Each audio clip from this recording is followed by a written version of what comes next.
Le secret de Maître Cornille. Première partie.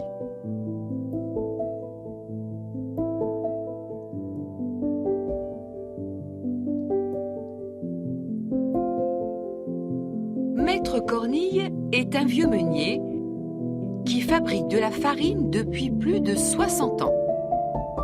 Il habite en Provence, dans le village de Tarascon, avec sa petite fille Vivette, qu'il adore. À cette époque, les collines sont couvertes de moulins à vent. Le Mistral fait tourner les ailes des moulins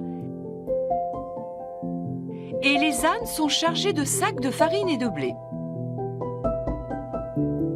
La semaine, on entend les aides-meuniers ouvrir les sacs de blé et crier « Dieu !»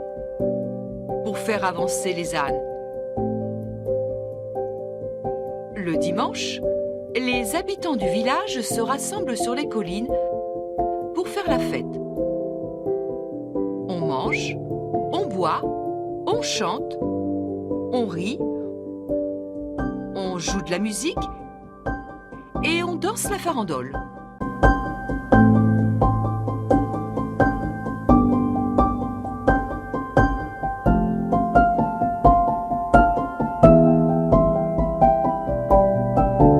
Mais un jour, des Parisiens construisent une belle usine à vapeur toute neuve entre Tarascon et Avignon.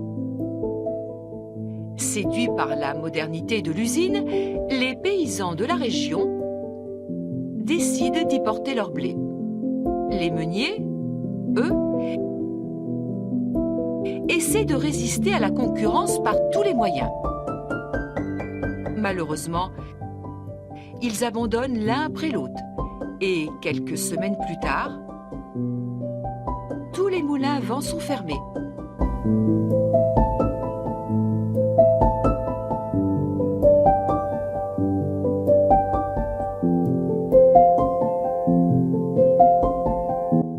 Tous, sauf un, le moulin de Maître Cornille.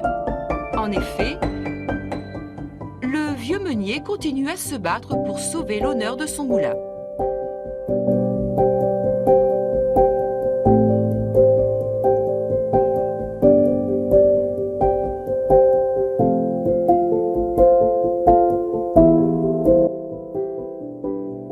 Depuis l'ouverture de l'usine, Maître Cornille est devenu comme fou. Souvent, il va au village pour convaincre les paysans de lui apporter leur blé. « N'allez pas à l'usine !» hurle-t-il. « Ces Parisiens veulent empoisonner la Provence avec leur vapeur.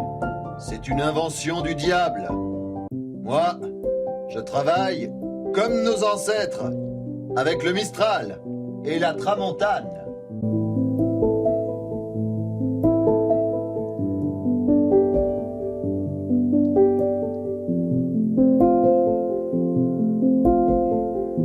Mais personne n'écoute le vieux meunier.